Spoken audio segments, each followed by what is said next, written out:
Hello and welcome back to Modded Minecraft Feed the Bees. 'Tis I, Captain Hook. No, not really. JK, it's just me. I'm not wearing any armor, but don't worry. There's a reason for that. And also the hook, don't pay any attention to that. That's my Captain Hook cosplay. And it's kind of relevant because last episode we explored the 7 seas. That's right, we went deep down under the water to see what was going on down there. Now we were looking for a guardian spawn point, one of the underwater kind of sea temples. We never found one though because they're really rare. Just like end strongholds, they're super rare. But we got what we needed to upgrade our enchanting setup. So if you're curious about Apotheosis enchanting, check out that episode. But going forwards, what I'll probably do is an Apotheosis guide, which is dangerous for me. But I'll do a guide on how Apotheosis works once we get some more high-level end enchantments. But this episode, it's time to spend that nether star, so let's jump in game and get on with it. Now you guys are probably wondering why I'm naked. Well, guess what guys, it's because it's party time! Oh yeah, no, it's not really party time, don't worry about that. It's because I'm going to re-enchant all of my armor. Basically, I put some junk enchants on there while I didn't have an optimal enchant setup. But now I kind of, well, it's not optimal, but it's much better. I can put some much better enchantments on my gear. Plus, I kind of have a better idea of what I'm going for, you know? So we're going to see if we can make some more seashells. I don't think I have any. Oh, I've got one in here. Well, I got 7 in here. Well, I've got loads in here. So we're going to put some more seashells down because you guys also said I can go 3 blocks high with my seashells. So what we're going to do is we're going to dig up some of this decoration here. And put down some seashells. But what we're also going to do is upgrade as many of these seashells to higher level as we can. Now I got worried because I thought when you dig a normal bookcase, it turns to books and you lose half of the materials. And I thought, oh my god, what happens if that's what happens when you dig up seashells? Well, no, don't worry about it. Check this out. When you dig it up, you get the whole shelf back, not the materials. Also, we can vein mine this stuff, which is great.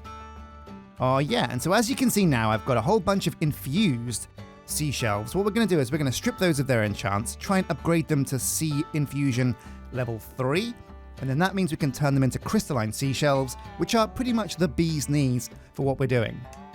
Oh no, trouble in paradise. We cannot take Sea Infusion 2 off of our bookshelves with a disenchanter. So what can we do? Well, what we'll do for now is just keep the seashelves that we've got and wait until we get some ender materials so that we can upgrade our Apotheosis setup to an end setup. That sounds good to me. Now, like I was saying, with these bookshelves, you can actually go 3 blocks high rather than the 2 blocks high that I had before. So let's start putting them down in a much better pattern. Oh, time for the torch to go. Now don't worry, I haven't forgotten that we can decorate our kitchen and house with the mod Simply Lights. So I'll be building some lights at some point as well, but all of that is going on the back burner because this episode, like I said, we're going to be messing around with... Ooh, where are we going to put these? There we go, looks good to me. And I like this setup because it's a bit more open. And what does it give us? Let's take a look. Oh, it's not quite as high level as I was hoping for, so let's put down some more shelves. Increases, oh look at this, increases movement speed while underwater. If only we had that last episode. Anyway, forget enchantments. We're going to leave our gear kind of bare for the moment because it is still amazing gear. So let's just slap that on. Now you guys keep telling me that I should be making an iron jetpack and not using the mechanism jetpack. The mech suit that you can get from mechanism is amazing, but apparently iron jetpacks is the way to go. And it looks like iron jetpacks has a really cool tier system. So you start with wood, onto stone, stone becomes silver, electrum, or steel, or gold. So I've made some changes to my bee setup. You guys keep saying at home, in the comments section, oh my god, Sjin, why don't you put these blocks underground, or at least, you know, just flat along the surface of the world so that the bees have an easier time getting to them. And I hear what you're saying, but the problem is it doesn't look as cool. In this series, we've made a lot of changes and modifications to how we play the game, based on what looks cool versus what is actually that functional. These bee pods, they look amazing. I love the look of them. But one thing they are definitely not is optimal. I could make this setup way more efficient, but it just wouldn't look as cool. So what I've done with the bee pods is I've removed the glass barriers that are blocking these bees from each other. And what this means is the bees are more free to fly around, get to their flower. They can also choose any hive to go back to. The ones over here at the end, like the netherite, the nether star one, these are all kind of still ones that we want to use the pollination with, because if we can get double those bees, that'd be amazing. Now, check out the items that we have in our computer. We have 24,000 darkstone. What are we going to use that for? 23,000 iron ingots? We're still getting tin and copper. I'm not quite sure where from. I thought we'd killed those copper and tin bees. But we're never going to need more than 21,000 of those things, so I might have to replace those bees. Zinc. Oh, I know what this is from. This is from the quarry over in the, the mining dimension. That must be it. Okay, so here we go. A wooden jetpack. Coming right up. Okay, so a wood jetpack becomes a stone jetpack. I'm just going to spend some time here crafting it up until I can get to the highest possible jetpack. Probably an all-the-modium jetpack, actually. See if I can grab one of those. Okay, so we're kind of stalled at silver jetpack because we don't have enough steel. I just haven't used steel for so long, I just haven't made any. So there have been some changes around the house. Like you can see, I put in this back door because I got so tired of having to fly around to the front or swoop in through a window. I thought, you know what? Why not put a door here so it's easier to get to my enchanting setup and the rest of the house? Okay, so let's spend some nether stars. Oh, also, check this out. So the netherite furnace, I've added an exporter, whoops, and an importer behind it. And this is so if I want to make something very quickly, I can just put it into the exporter. It's got some speed upgrades, and this will very simply chuck it through the furnace for me. So for example, let's say we want to cook some nether quartz. If we just take one of these out of the computer, put it into the filter, and bam, it starts filling up the furnace. That turns these into silicon, that then puts them back into the computer, and you can see the silicon going up. Amazing. Okay, so the big question is, what are we going to spend this nether star on? Well, what is this series about? That's right, it's about bees. So we're going to spend the nether star on, well, actually, let's take a look first. We're going to spend it on an apiary, spoilers, but let's see what it's used for first, because there might be something amazing that we could make with it as well.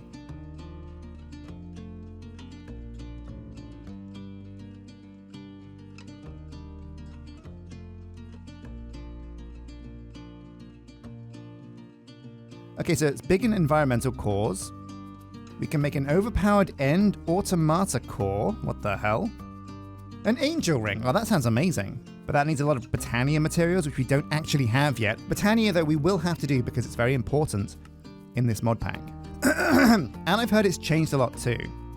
More environmental core stuff. And there's 16 pages of this stuff. And some of it just isn't even that good. I mean, look at this sword. It's a blazing immolation blade, which is 13 damage? I mean, that's not that great, is it? Aha, but here we go. This is the good stuff. We can also use these to make apiaries, and that's what we're going to try this episode. We're going to see how this works.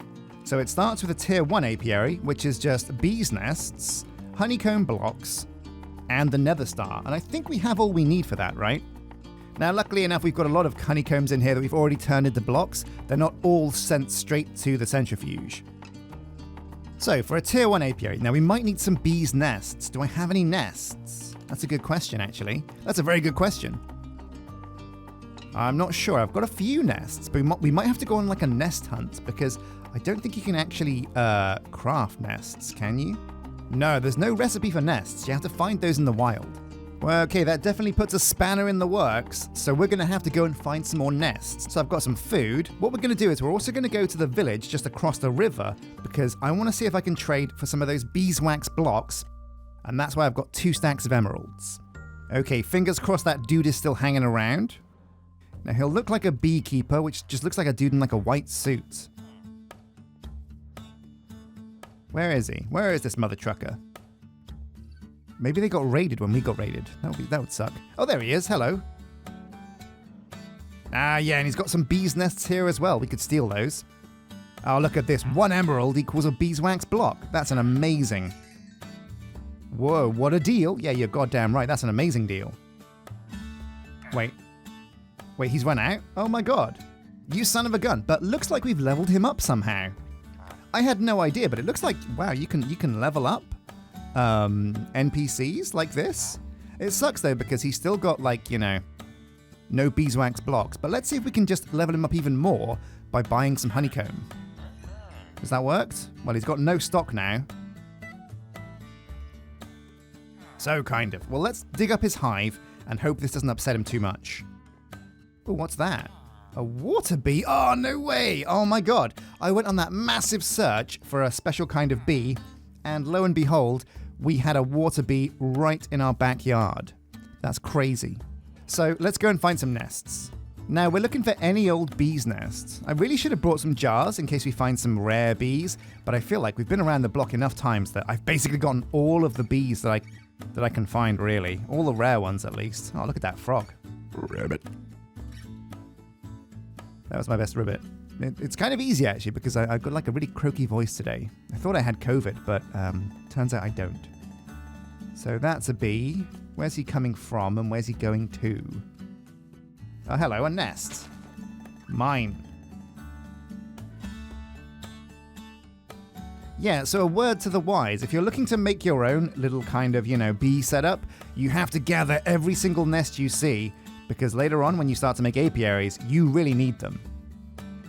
Now, I always thought that in the wild, bees had to spawn with a hive. Like, there's a bee, there's a hive.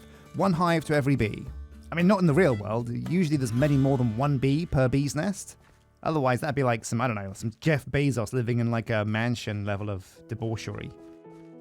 God, these are hard to find. I'm probably missing loads as well. I bet you guys at home are saying, oh my god, you missed a nest. You missed another nest. How did you not see that nest? It's like, bro. Oh, hello. It's very difficult to miss this one. Let's get out of here before his... Oh, there it is. His owner just wrecked his house. Man, honestly, I can kind of understand why they get angry and want to sting you. Because if somebody just came along with a giant atomic disassembler and smashed my house because they wanted to make a bigger hotel, I would be very upset. Oh my god, wait, no, I've been such a fool, of course. The best place for me to get beehives isn't going to be walking around here, scrolling through the wilderness, trying to discover them. The best place, of course, is going to be the open sea. There were tons and tons of bees' nests out here on the ocean.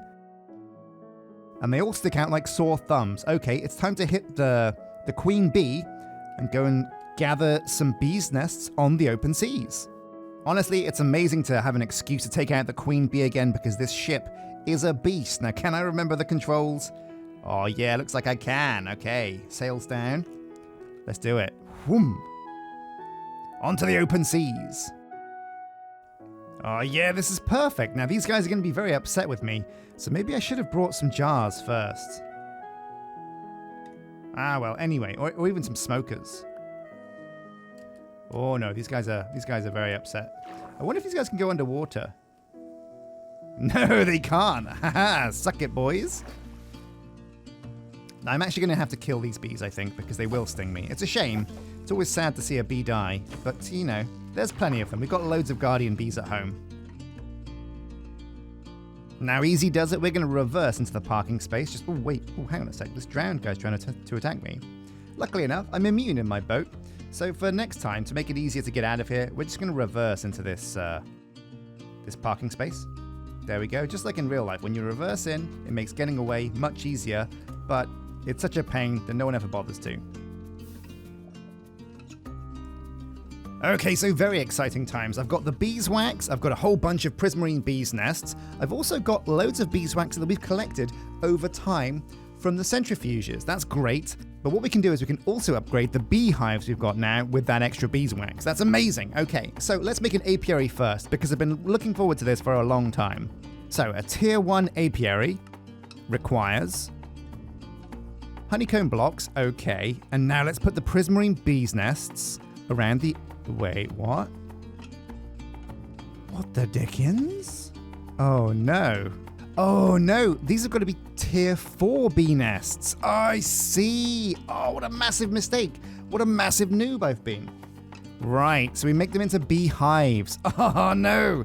Oh, what a rookie move. Okay, well luckily enough, we've got all the materials we need to do that.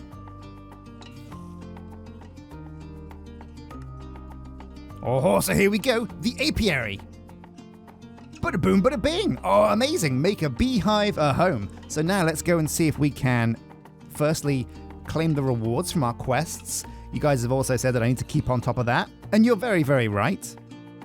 We made a tier 1 apiary. Oh, there's no rewards. But it tells us what exactly it is. It's a multi-block structure to house your bees. Higher tiers, more bees. Let them work faster and output more honeycombs per operation. While the multi-block can hold as many bees as you want, there can only be a set amount of unique bees inside the block at any time. Wait, as many bees as you want?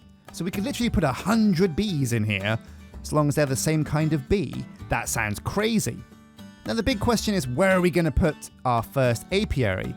Well, this area over here above the centrifuges looks like the perfect spot. We've also got this secondary spot in the lab that's just up these stairs, but I feel like we're saving this area for something a little bit more special. So we're going to put this down here with the centrifuges.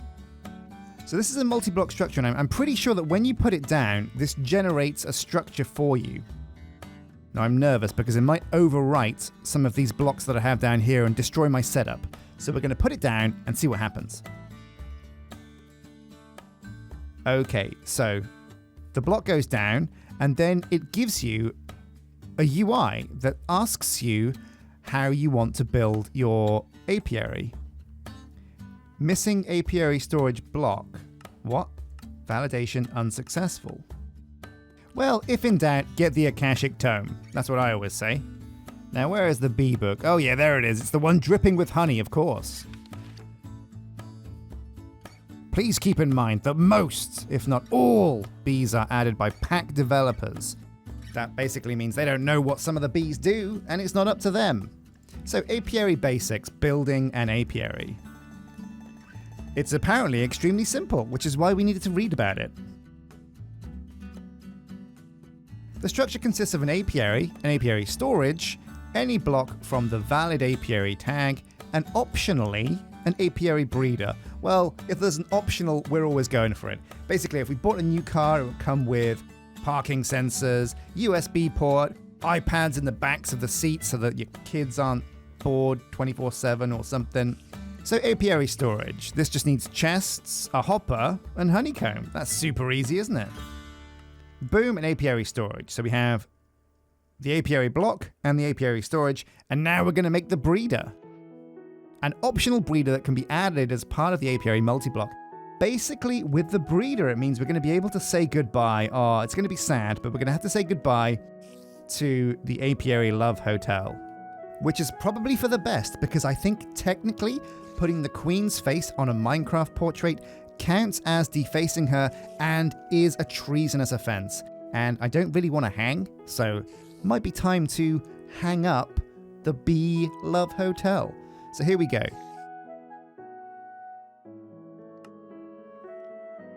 Boom, an apiary breeder. Oh yeah, it's almost worth doing just to get the quest done. Let's see if there's any cool rewards.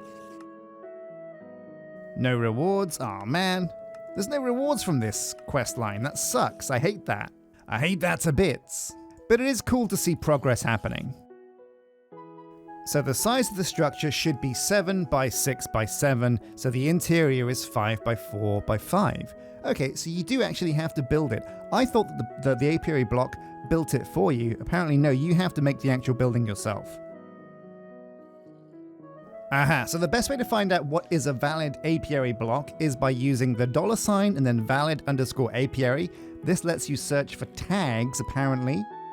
And it looks like glass is a valid apiary thing. So we could even use a stained glass if we have some still. And that seems like the best option to me at the moment. Since we're going to be doing this inside the lab, we've already got a lot of stained glass in here. Let's give it a go. Okay, so after a little jimmying, we've got almost all of these blocks as valid. Now, luckily enough, you can also check. And what it says here is we'll disable the preview because it looks a bit glitchy. But when we go to validate now, it says all of the blocks are valid except the block at 1810 minus 24. Yeah, oh man. Okay, yes, we need to find this block. So 1810, that's along. Oh, here we go. It's this hole here. Amazing. That's what I used to get out of the apiary. Well, it looks like we should have a completely sealed apiary now, and luckily enough, most of the blocks in the game, especially the vanilla ones, count as valid apiaries. So, oh yeah, look at this. A right click and boom, we have our apiary. Oh man, this is amazing. It never works this smoothly, this quickly. We've got an apiary with storage and a breeder. Okay, so it's time to give this apiary a bit of a test drive. We've got some very important bees here.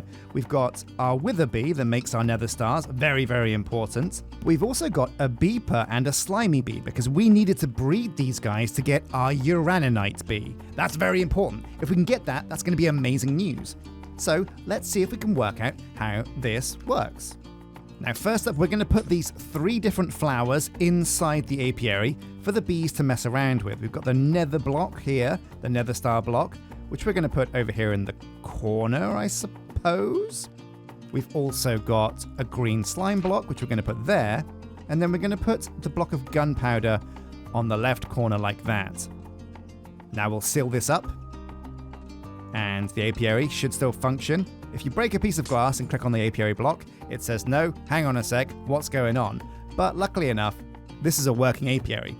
So first up, before we experiment with the wither bee, because that's dangerous, we can't afford to lose him, we're going to put the beeper in. So you put the jar in the left, you press import, it gives you the jar back and tells you there is 1 bee in here. Oh my god, there's so much information as well. It tells you how many ticks he's been in the hive and how many ticks he's got left before he can come out and do his thing with the flower. Amazing. So there we go. We've got the beeper in there. Now let's put the slimy bee in there as well. Boom. Okay. Any second now. So in 100 ticks, the beeper should exit the apiary block and go and do his thing. He's doing it?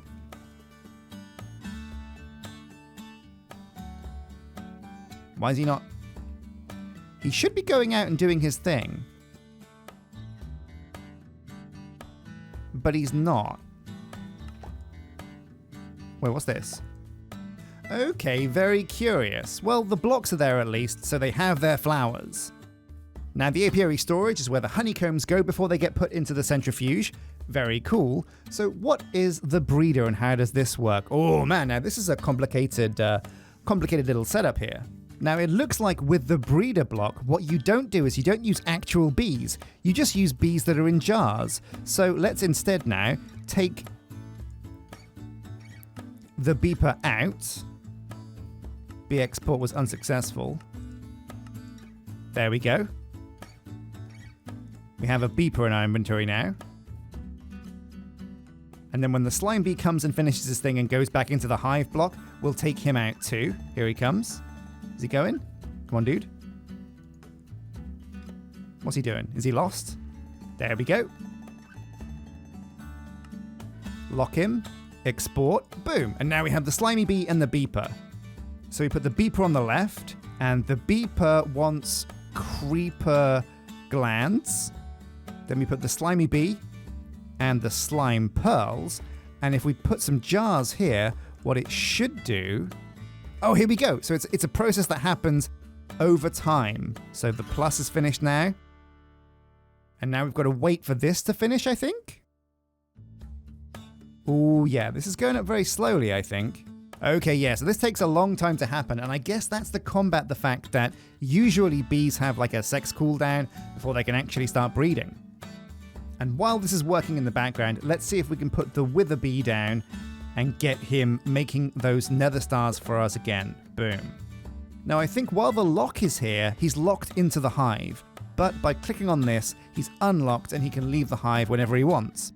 I think what you have to do is lock a bee before you take him out of the hive with a jar. Oh, here we go. So we're down 3 pluses. The last plus should see us create a uraninite bee, if we're lucky. We've got to be very lucky, though. Actually, do we have to be lucky? I'm not sure what the chances are. Oh, there we go. Here we go. The last plus, the moment of truth. What is going to happen right now? This moment. Oh, okay. Yeah, a jar went down. Something happened. But what happened? There is no bee here in the hive. in the apiary itself, there is one nether bee. We've got one empty jar in storage. Oh, I think it failed. I think the breeding failed. And it used the materials for the breed. Okay. So even though this doesn't use real bees, the process is not guaranteed. You do not always get the right breed. Oh, there we go. Okay, so another attempt. Was it successful? Oh, there it was. There it is. Oh, boom. Amazing.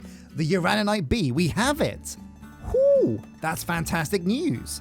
And we can also leave these guys in here to just keep on breeding. That's amazing. Automated breeding. This is the place to be. This is freaking fantastic. So thank you for watching, my dudes. This episode, we made a huge milestone indeed. We got our apiary up and running, and we bred our uraninite bees. And it was really cool and interesting to learn about how apiaries work. They're not as complicated as I first worried, and we used our first nether star, which is amazing. I'm going to get this all hooked up to our system, and maybe even build a couple more apiaries in the spaces above this apiary. Basically, this entire tower could be devoted to apiaries, which would be pretty cool. As always, thank you for your comments. Thank you to all channel members who help support the channel, and until next time, take care.